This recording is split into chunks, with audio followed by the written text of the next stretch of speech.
Hi hello నమస్తే welcome to Vijaya home and blogs. ఒక మంచి వీడియోని మీతో షేర్ చేద్దాం అనుకుంటున్నానండి. మేము 7 శనివారాల వ్రతం అయితే చేసుకున్నాం కదా.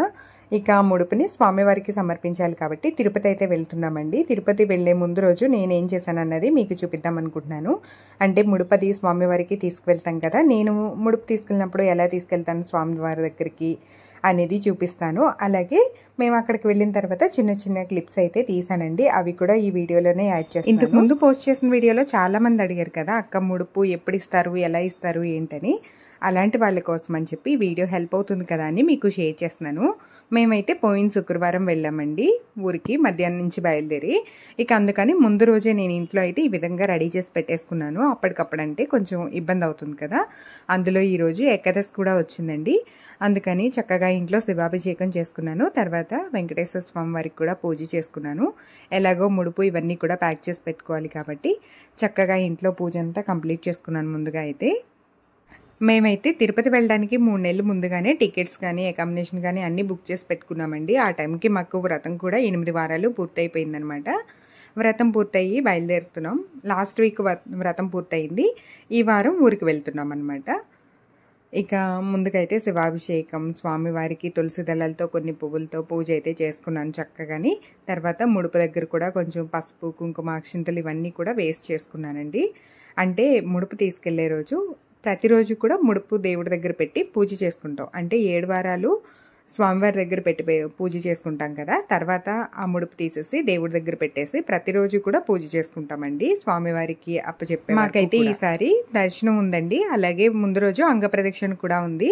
అందుకని మేము శుక్రవారం నైటే బయలుదేరిపోతున్నాం అనమాట. శనివారం నైట్కి మాకు అంగ ప్రదక్షిణ ఉందండి.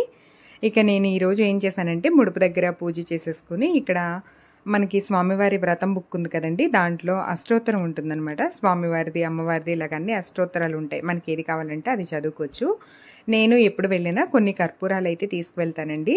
అంటే ఇది ఖచ్చితంగా తీసుకెళ్లాలంటే ఏం కాదండి. మనం అక్కడికి వెళ్ళిన తర్వాత ఖచ్చితంగా కర్పూరం తీసుకుని పైన గుడి గోపురం ఎదురుగా పైన ఆంజనేయ స్వామి గుడి ఉంటుంది చూసారా, మెట్లు దగ్గర, అక్కడ కర్పూరం అయితే వెలిగిస్తాం. పచ్చకర్పూరం అమ్ముతూ ఉంటారు. అక్కడ తీసుకుని ప్రతి ఒక్కళ్ళు కూడా స్వామివారికి మనస్ఫూర్తిగా నమస్కారం చేసుకుని అక్కడ కర్పూరం వెలిగిస్తే మన బాధలు కానీ కష్టాలు కానీ తీరిపోతాయని ఒక నమ్మకం అండి.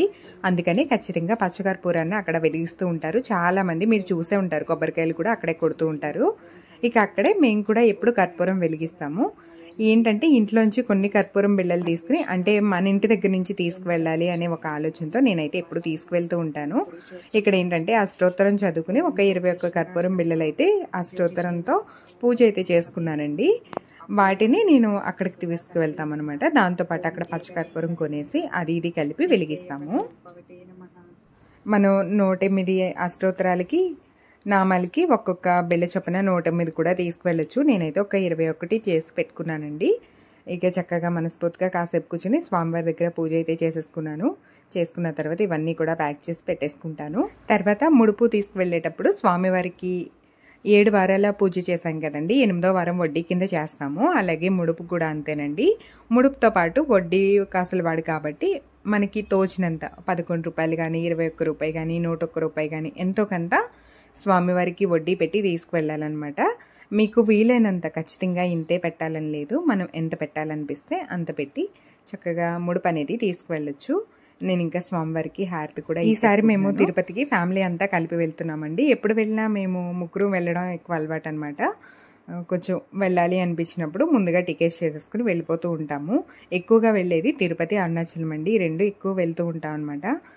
కాకపోతే ఈసారి ఫ్యామిలీ అంతా కలిపి వెళ్తున్నాము. మా మరిది గారు, తోటికోడలు, వాళ్ళ పిల్లలు వీళ్ళందరూ కూడా వస్తున్నారు. అందరం కలిపి వెళ్తున్నాం కాబట్టి ముందే కొంచెం అన్నీ రెడీ చేసి పెట్టుకుంటున్నాను. తర్వాత ఈ కర్పూరం బిళ్ళలు తీసుకెళ్ళి స్వామివారి దగ్గర పెట్టేసి కాసేపు అయితే ఉంచేసానండి. ఉంచిన తర్వాత ముడుపు మీద మనం ఎంతో కొంత వడ్డీ పెట్టాలి కాబట్టి 21 రూపీస్ అయితే నేను వడ్డీ కింద పెట్టాను. వాళ్ళ స్వామివారి దగ్గర పెట్టేసి కాసేపు ఉంచేసి వీటిని కూడా తీసి ఇంకా కవర్లో పెట్టేసుకుని ప్యాక్ చేసుకుందామని తీసేస్తున్నానండి. ఇన్ని రోజులు మన ఇంట్లో ఉండి స్వామివారి దగ్గర పెట్టి పూజ చేసిన ముడుపు కదండి, చాలా జాగ్రత్తగా ప్యాక్ చేసుకోవాలన్నమాట. అంటే ఎక్కడంటే అక్కడ బట్టలతో కలిపేసి పెట్టుకోకుండా కొంచెం జాగ్రత్తగా, దేవుడిది కాబట్టి కాస్త జాగ్రత్తగానే పెట్టుకోవాలి. నేనైతే ఇక్కడ ఈ కర్పూరం బిళ్ళలు ఉన్నాయి కదా, వీటిని అయితే ఒక పేపర్లో వేసేసి కట్టి పెట్టేసుకుంటున్నాను. అంటే అన్నిట్లో కలిసిపోకుండా మనం పైన దర్శనం అయిపోయిన తర్వాత మెట్లెక్కి పైకి వెళ్తాం కదా, అక్కడికి వెళ్ళినప్పుడు ఈ కర్పూరం వెలిగిస్తామండి.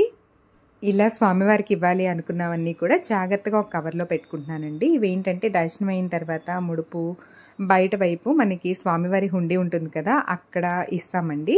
హుండీలో ముడుపు వేసేస్తాము వడ్డీతో కలిపి, ఇంకా కర్పూరం వచ్చి పైన వెలిగిస్తాము. ఇలా అక్కడ పెట్టుకునేవన్నీ కూడా ఒక కవర్లో జాగ్రత్తగా అంటు కానీ లేదంటే బట్టలతో కలవకుండా జాగ్రత్తగా పెట్టుకోవాలి.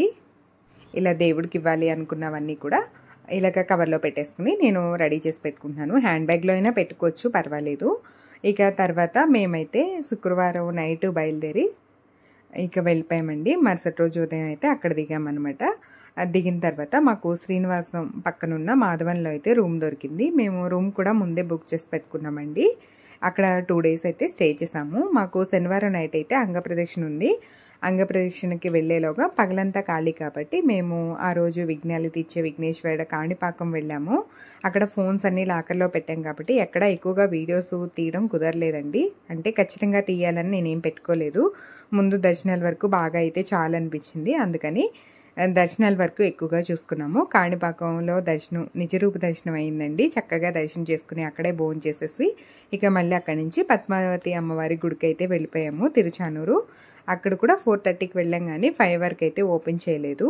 5:30కి ఓపెన్ చేసిన తర్వాత అమ్మవారిని కూడా చక్కగా దర్శనం చేసుకుని మళ్ళీ రూమ్కి వచ్చేసి రెడీ అయిపోయి కొండపైకి అయితే వెళ్ళిపోయామండి. ఆ రోజు అంగప్రదక్షిణ నైట్ మనకి 3 గంటలు 4 గంటల టైంలో అంగప్రదక్షిణ అయితే అవుతుంది, సుప్రభాతం టైంలో అండి.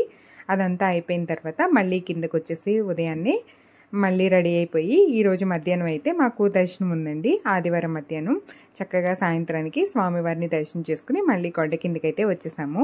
వచ్చిన తర్వాత అక్కడి నుంచి అయితే మరుసటి రోజు ఉదయం కాళహస్తి వెళ్ళామండి.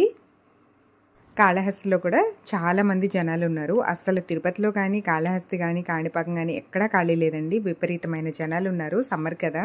ఆఖరిగా కాళహస్తి శివయ్యని కూడా దర్శనం చేసుకుని అక్కడి నుంచి సాయంత్రం హైదరాబాద్ అయితే బయలుదేరి వచ్చేసామండి. కాళహస్తి దర్శనం చేసుకున్న తర్వాత వేరే ఆలయాలకు వెళ్ళకూడదు అని అంటారు. ఎంతమందికి తెలుసు అనేది కామెంట్ చేయండి. ఇంటికి వచ్చిన తర్వాత స్వామివారి లడ్డూలు దేవుడి దగ్గర పెట్టేసి చక్కగా దీపం పెట్టి స్వామివారికి ఒక్కసారి చూపించేసి ఇక అందరికీ అయితే పంచిపెట్టామన్నమాట. ఈ విధంగా మా తిరుపతి ప్రయాణం అయితే జరిగిపోయిందండి. తిరుపతి లడ్డు ఎంతమందికి ఇష్టం అనేది తప్పకుండా